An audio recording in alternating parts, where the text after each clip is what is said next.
Okay, so last time we talked about the application of second order differential equation with constant coefficient in the spring motion, and today we're going to see a brief example in the circuit which is almost similar to the spring case, and some other examples in electrostatic potentials and bending a beam. 아니요, 오늘 가는 거는 시험에 안 나옵니다. Okay, so we talked about the circuit in the first week, so let me review the circuit again. So R is the resistance, and L is the inductance, and C is the capacitance. And these constants represents the characteristic of resistance and inductance and capacitors. And the circuit, if you operate a circuit, if you have additional voltage represented by function E at time t, then you first represent your charge on the capacitor as the function Q. Okay.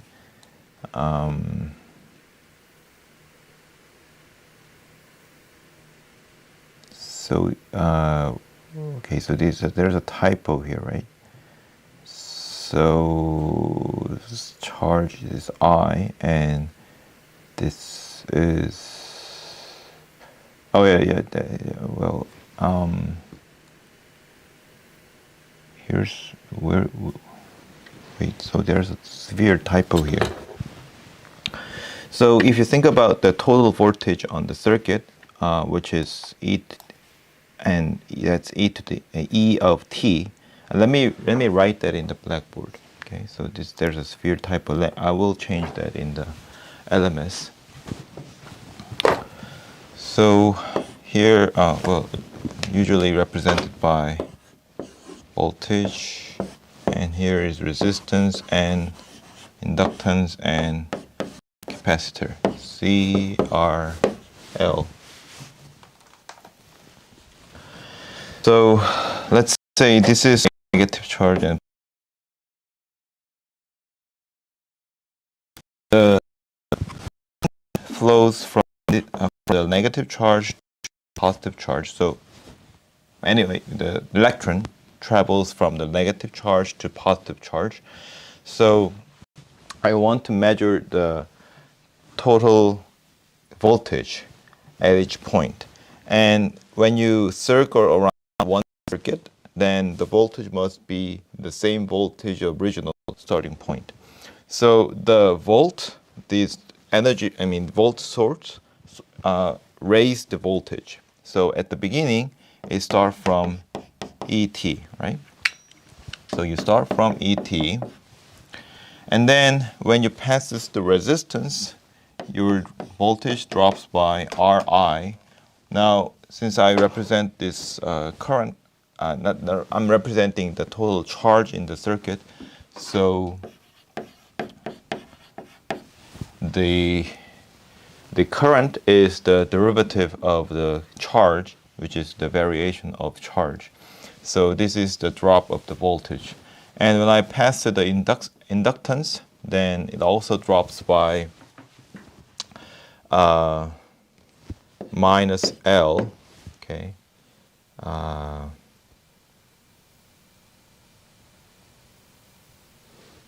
Right, so it's the minus L times of the difference of the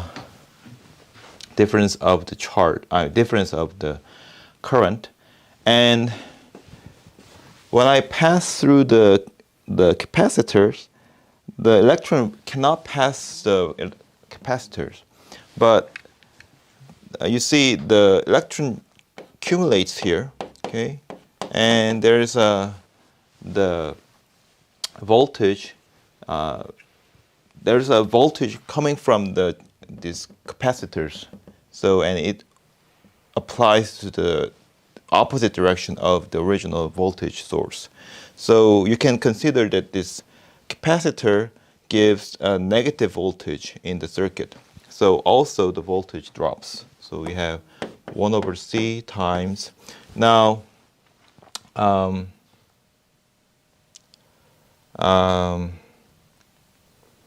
you can,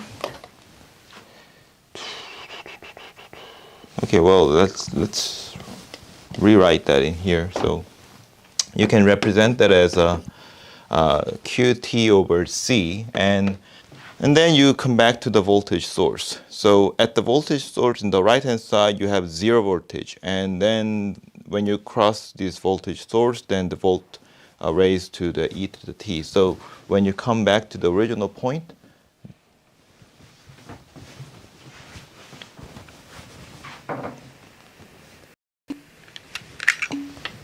okay, let me check.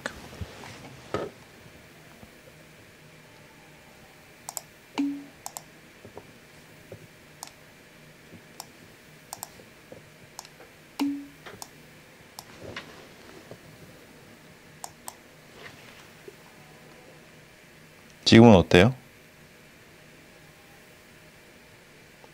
조금 불안한데, 잠시만요.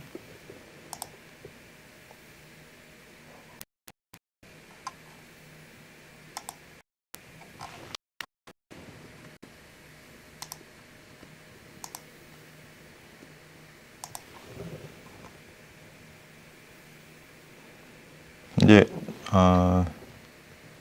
네, 저기 와이파이를 바꿨거든요. 어때요?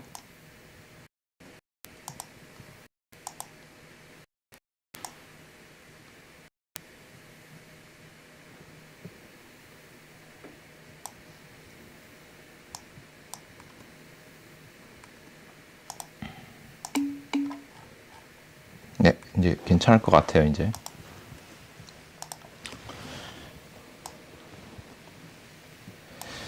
Okay, so when you come back to the voltage source, then it becomes 0, right?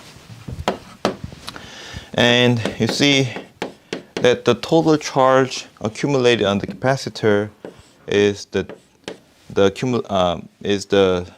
integration of the currents.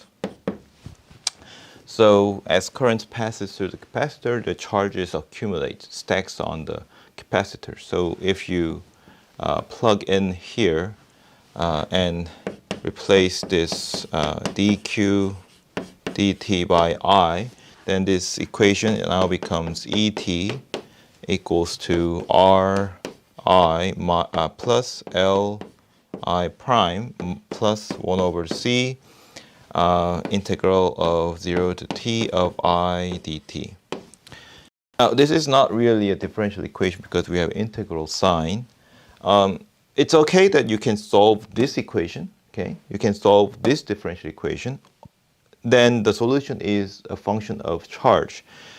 If you want to find a solution as a function of current, then you have to solve the differential equation of I by taking derivative of this equation on both sides. So you get, let me erase this. So ET equals to RI plus LI prime, so prime, and then take the derivative, I get I over C.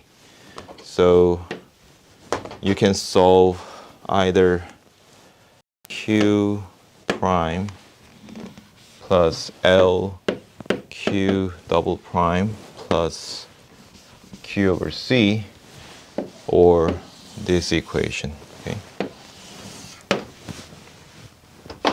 I'm sorry, so there is no typo actually, right? The same equation. I just confused. Okay. So that's how we got this second order differential equation. So be careful when these two equations has different non-homogeneous terms. First one has E and second one has E prime, depending on which function you are going to find. And you see the type of differential equation are the same because all the coefficients are just constant, right? Just 1 over c is constant over q and I. And the nature of the solution also similar to the spring motion. So if you use your characteristic equation, discriminant of this characteristic equation is r squared minus 4l over c. And if this is positive, then it's overdamped. And if it's 0, it's critically damped. And if it's negative, underdamped. So what happens when you have a discriminant bigger than 0? You have two real roots. And if you have two real roots, then solution is exponential function. And so the value of function exponentially decreases. Okay? So damping is too big so that there's no oscillation at all. And what's the damping? What's the circuit component that makes the damp here?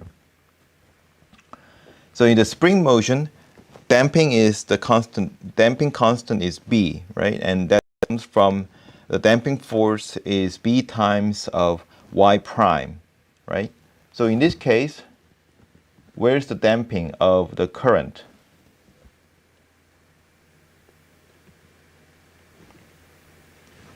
Resistance, right? So, I mean, literally, resistance is the damping, right? So it resists the current. It resists the current flow along the circuit. So if your resistance, the constant resistance R, is too big, then there's almost no oscillation. Okay. So what I mean by there's no oscillation is that there's no oscillation because of the circuit system. Okay. If you have extra voltage, which is alternating charge, then there is an oscillation because of this alternating charge source. However, if you have the voltage, which is direct charge, and not the direct charge, maybe if you have a direct charge, then if you have a too small resistance, practically it's impossible because every circuit has a minor resistance because of this electric wire.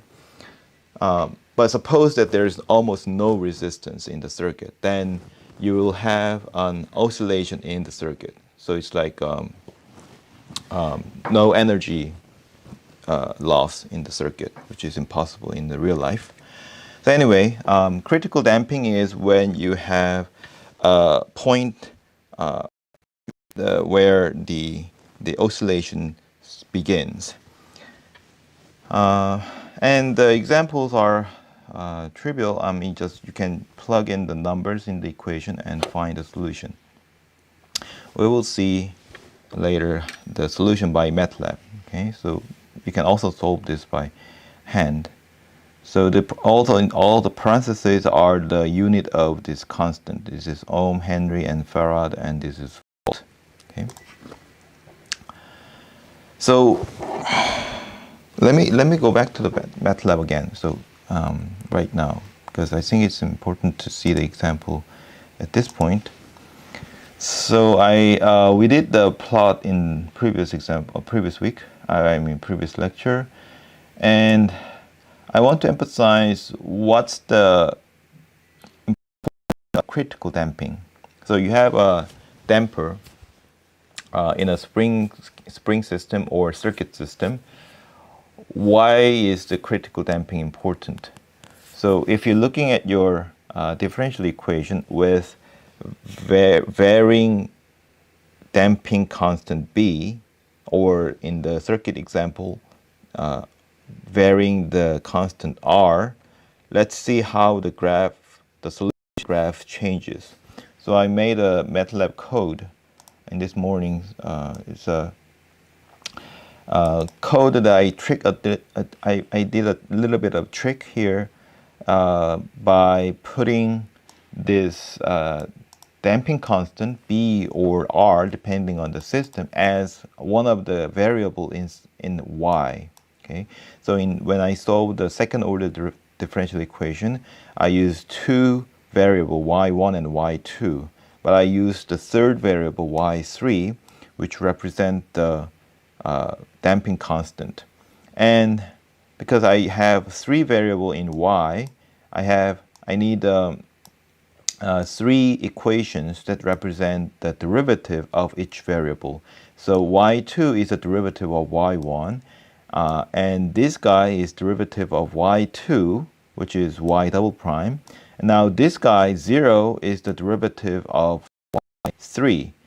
But why is it 0? Because y3 is a constant. It's a damping constant. So if I take a derivative, I must have 0. So that's the our differential equation, system of differential equation. And I'm going to plot a solution curve of this differential equation with various b here. So I change my b from 2 to b0, where b0 is the critical damping constant. Okay, so here I've used the spring system, and b0 equals to 2 times square root of mk is the when critical damping occurs. So and then at the critical damping, I'm going to stop this plotting, and then stop for 5 seconds using the command pause, and then draw the underdamping case here. So this is underdamping, and the middle is critical damping, and here is overdamping. So I change my constant b from the larger value to the smaller value, and at the end I will show you that the solution when the system has no damping at all. So here's the result here. So, okay. So can you moving? Sorry.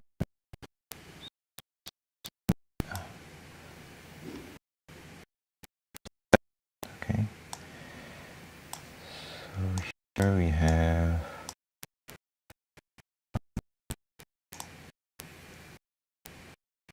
Okay.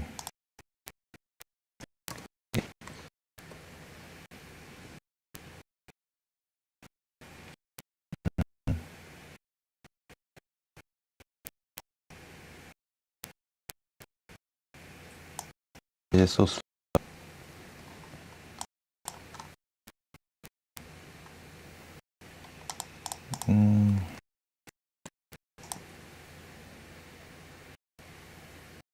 Okay, it's working, but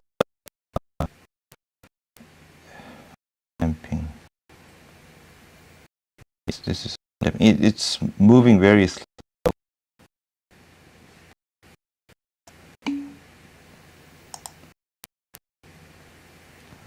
Okay.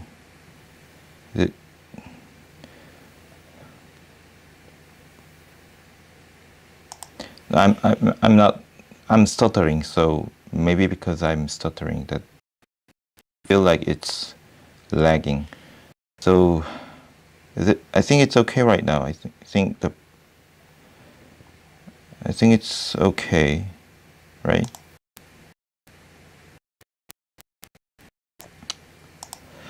So let me show you in a different point of view. So let me change my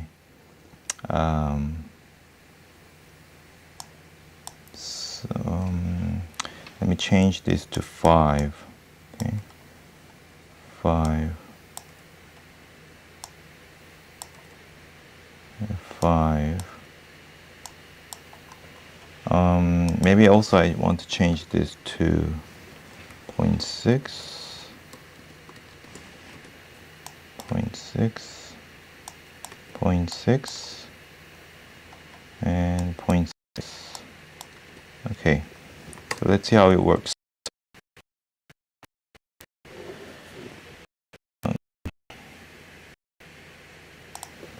Okay, stop first. 안 끊기죠, 지금은?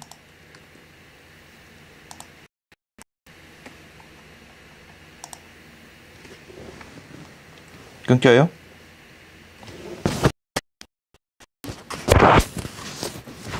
안 끊기죠? Okay, run this. 아, 끊겨요? 잠깐만. 내 컴퓨터가 지금 뻗은 건지 모르겠는데. 아, 참.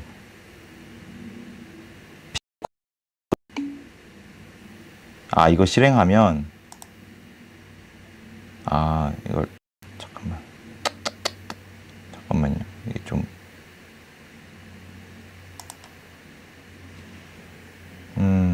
이거를 같이 실행하면 조금 느려지는 건가, 컴퓨터가?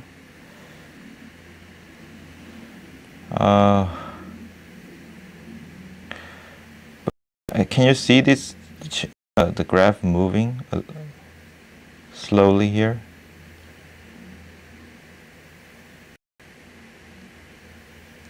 Let me make it more simpler. So just make it 10 and pause 10 at 1. Okay. Pause 1. Okay. So this is when you have overdamping. Okay. So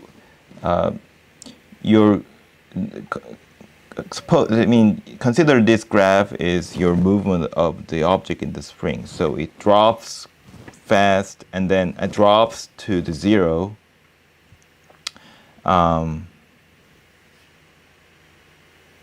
by the way, so I forgot to put the text here. So let me put the text. So here, hold on and hold off. And here you have hold on and hold off. Here, hold on and hold off. Okay, maybe because of I don't understand why I have the type here. But anyway, so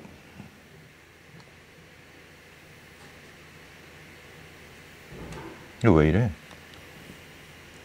Anyway, so I want to see the point where it is the critical damping here.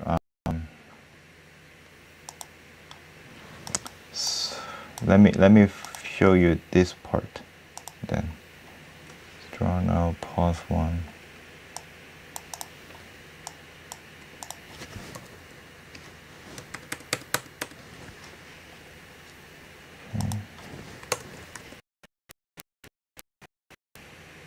So when you have an overdamping, the displacement of the object on the spring goes to zero quickly. But you see, when larger and larger damping, the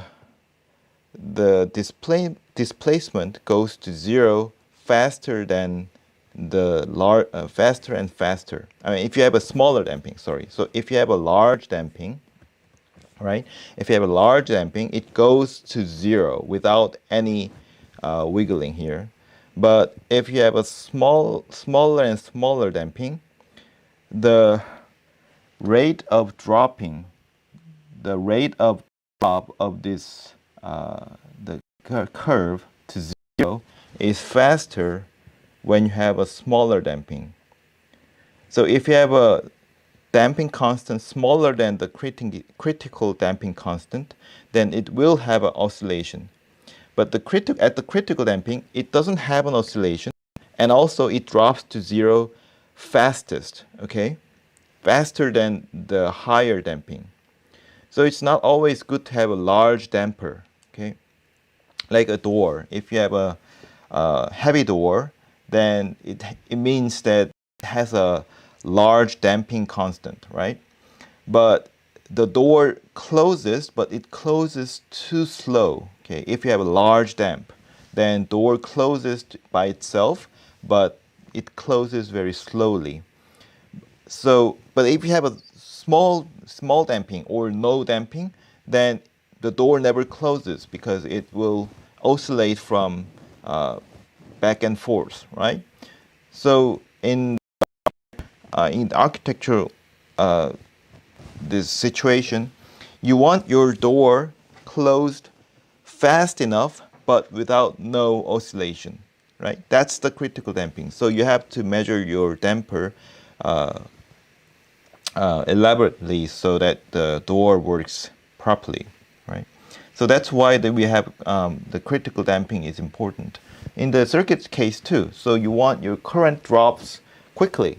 Your level of current drops quickly because if you want your circuit closed, then and then if you want to manipulate your circuit, if there is a current, then that will injure the people. So if you want your circuit has a current and there's no voltage source, you want your current level drops quickly to zero, then you don't have to be your resistance doesn't have to be large, because if you have a large resistance, it only makes your current drops zero slowly, right?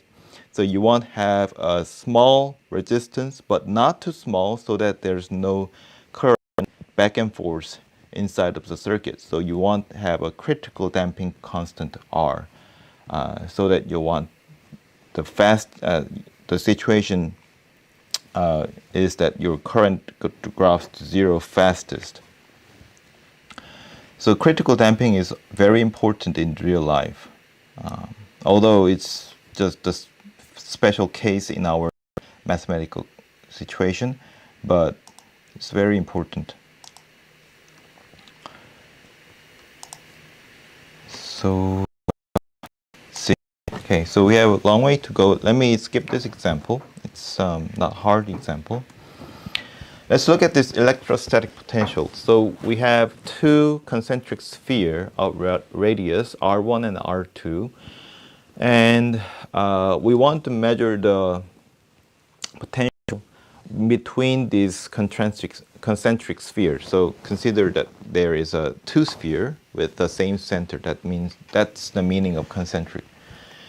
And the potential on each R, now the R is from R1 to R2, is modeled by this Cauchy-Euler equation, RV prime double prime plus 2V prime equals to 0. The reason why this is Cauchy-Euler equation is that you have to multiply R on the left and right hand side here. Then it becomes R squared V double prime plus 2RV prime, and that's the Cauchy-Euler equation. So you can solve this differential equation knowing that R1 and R2 are and what the initial conditions are. But however, I'm not talking about the initial value problem, because these two electrostatic potential are measured at the inner circle, inner sphere, and the outer sphere. We only have a static potential at two different places. So this is not the initial value condition, because initial value condition requires the V prime value at t equals to 0. But however, this is not even V is not even a function of t, right? This V is function of R. So it depends on the position where you measure your potential. So this is a boundary value problem. So let me write it in the blackboard. So you have two sphere.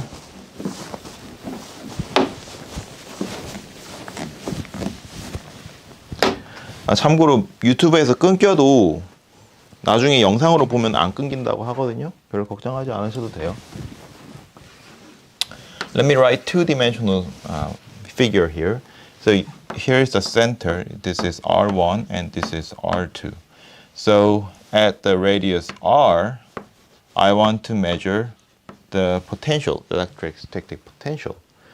So we know that from the physical law that RV double prime plus 2V prime, and this 2 comes from some characteristic of this system. and suppose that we are already given this differential equation. And our boundary value problem is that at R1 equals to 5, let's say our unit of length is centimeter, as in given in the problem, and that's 100 volts. And at the 10, we have 0. Okay. So these two are boundary value problem. Although this situation is three-dimensional situation, because this is sphere, it's symmetric around any direction, so you can consider this is as a one-dimensional situation. So this is just measuring the potential from the center to from R1 to R2. So I'm measuring the potential from here to here. Okay. So change to Cauchy-Euler equation, 2R v prime 0, and now becomes lambda. The characteristic equation is 2 lambda equals to 0. So we have lambda square plus lambda equals to 0. So lambda is either 0 or negative 1. So V is, the general solution is C1 times x to the 0 and C2 times x to the negative 1. So already you cannot define your potential at the origin because it's not defined here. Let's plug in this boundary value condition to find C1 and C2. In this case, you can find the unique C1 and C2, but in general, boundary value problem does not guarantee a unique solution. And 100 equals to C1. So this is just constant. So C1 plus C2 over x plus C2 over 5. And 0 equals to C1 plus C2 over 10. So you can find C1 and C2. And by finding C1 and C2, let's find out. So C1 is minus C2 over 10. So plug in here. We have 100 equals to minus 10 over C2. So C2, let me know if my calculation is wrong. C2 is minus 1000 and C1 is plus 100. So our solution looks like V is equals to 100 minus 1000 over x. So if you graph this function, now your graph must be in between 5 and 10 because that's our range of R. I don't care about the other outside because this I want to measure the electrostatic potential between this circle. So at 5 and 10, so basically it's the 1 over x minus 1 over x graph. So I'm assuming that this will look like this. Is that right? Oh, I think actually it's increasing, right? So I'm sorry. So raising. So the opposite, sorry. This way, right?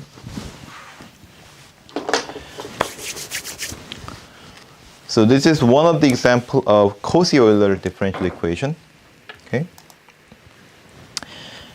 Plus C2 is plus C1 minus that's right. So it's plus here. And then no, I'm sorry. This is minus, right? So this is so C2. This is plus and this is plus and C1 is minus. Okay.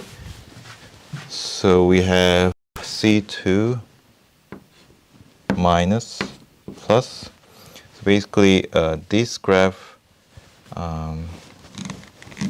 is always positive, right?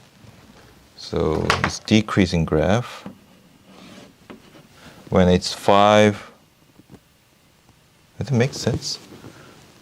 When it's 5, yes, it's 100, right? And when it's 10, it drops to 0, so it touches the x-axis. So this is graph. Okay? Yeah, thank you for correction.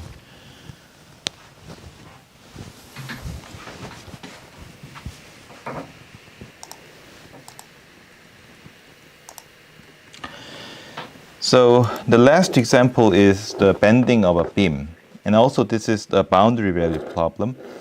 And let's read out the physical laws here. I'm not talking about why. I will not talk about why we have this law. So it just simply says that if you have a beam, it could be steel beam or some elastic beam, but usually it considers a beam with a small elasticity. Okay, so it's not like a jelly beam. And so we have a constant cross section, which means that the cross area, sectional area of each beam is always same. So it's a uniform beam, and it's also homogeneous. So the bending constants are all the same at each point.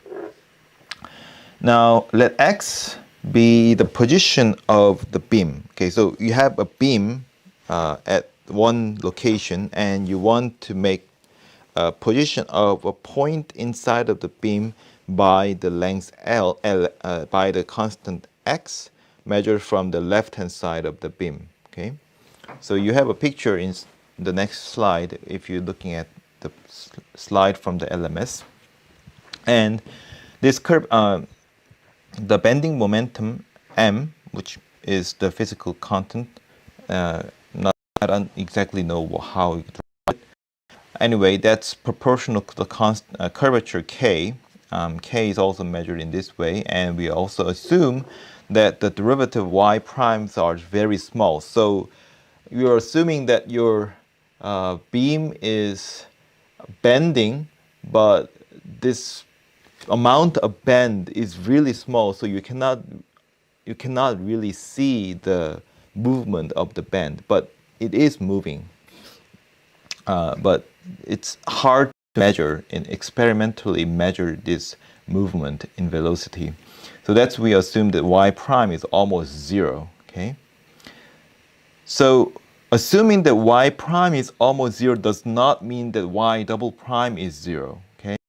Although your the value is small, the rate of change of that value could be very large. Okay, so I'm simply assuming y prime is small, almost equal to 0, but I cannot just think this y double prime is also 0. So y double prime survives. So k is almost same as y double prime. So the bending momentum is equals to some constant times y double prime. That's the physical law. Okay. Now, so the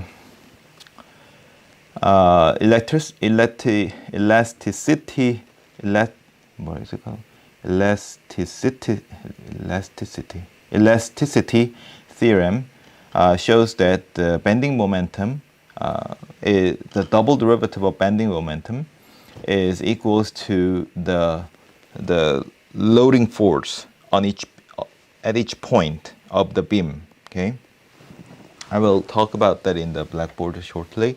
So if you plug in your m formula of m is equals to some constant times y double prime inside of this equation here, right here,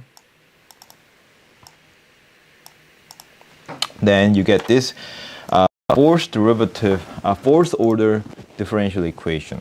Okay, so if you have a uniformly loaded beam, that the loading force on the beam is equal to at each point, then this fx is constant. So you can imagine that nothing is on the beam.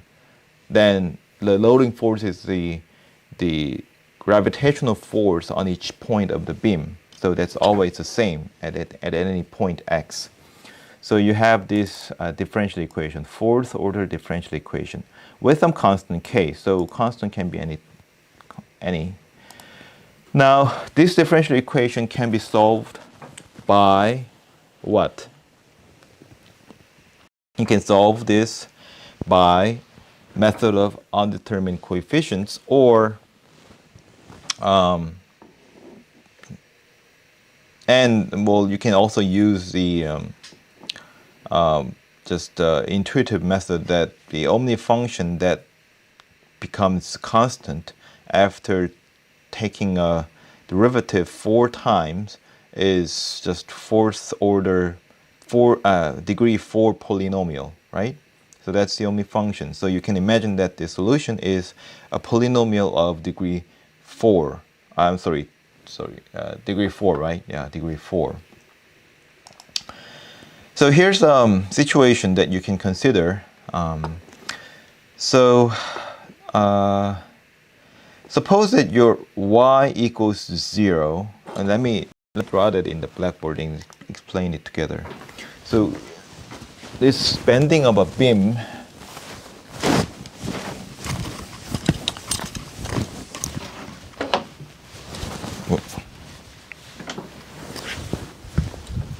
here is our beam, okay, and this is when x equals 0, and this is when x equals to L. So the length of the beam is L, and so at each point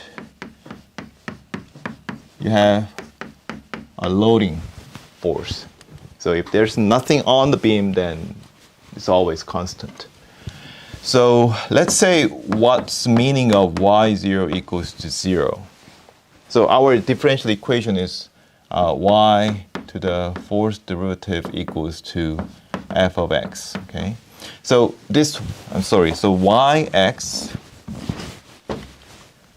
so if you have a quite large force applying on the beam, then beam will bend, okay? So this beam will bend.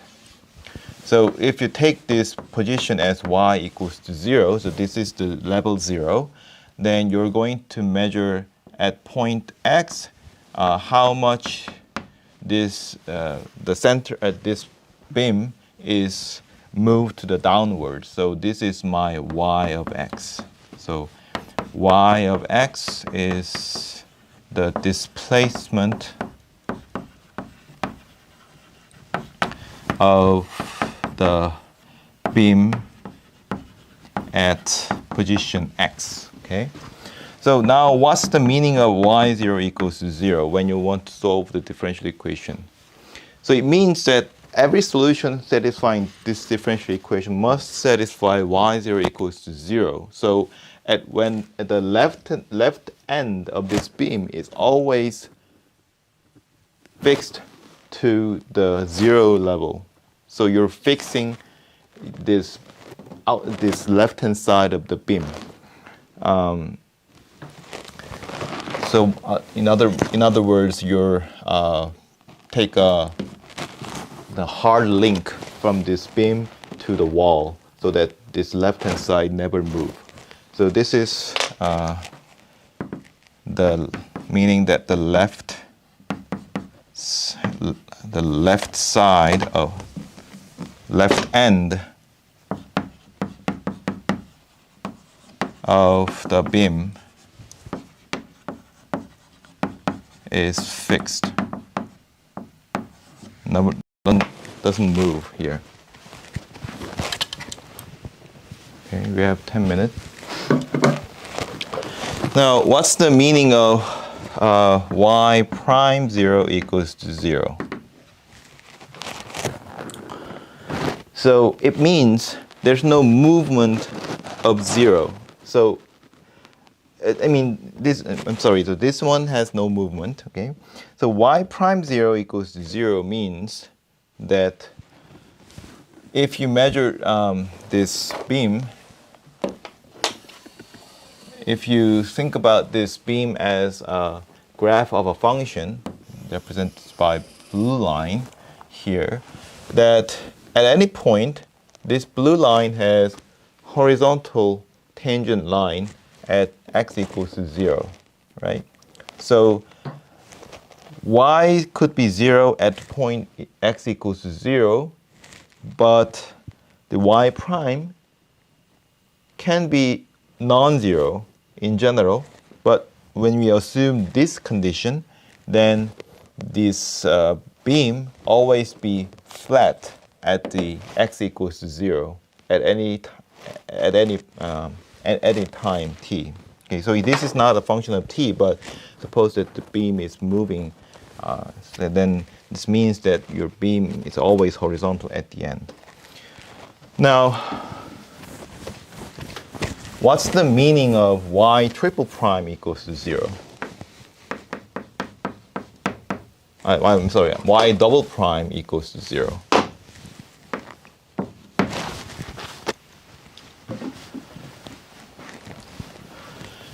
So y double prime, you have m, the bending momentum is proportional to y prime, y double prime. So that means no bending momentum. It simply means that there's no force applied to this point x equals to 0. Because y double prime is measuring the acceleration, and acceleration is caused by the force. So that means no force at the point x equals to 0. And what's the meaning of y triple prime 0 equals to 0? So in the book says it's no shear force. So what's the meaning of shear force?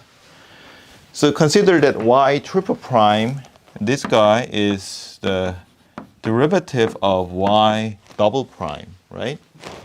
And y double prime measures the force. So it measures the difference of the force on the neck between x and nearby x. So here is the picture. When you have large shear force, what happens is this exaggerated picture here. So here's the force applying to this direction. Here's the force applying to opposite direction, right? So if you have two different forces applying to neighboring points, then the difference of the forces on these 2 points are measured by triple prime of y, because this force applies to y prime x, and this force y double prime x plus delta x. So basically this is equals to similar to the difference of y double prime x plus delta x minus y double prime x, right? So shear force, in the nature there's a well-known effect of shear force, which is earthquake. So you have two different forces applying on the ground, and it gets larger than the critical level, then it breaks and then makes the earthquake. So shear force is measured by y triple prime. So all this condition has to be applied to find the unique bending of the beam. And you can solve this using hand or MATLAB. Code in the background. But we're going to have this on 11 o'clock, so I'm going to stop here. Is there any question before we move on to the quiz?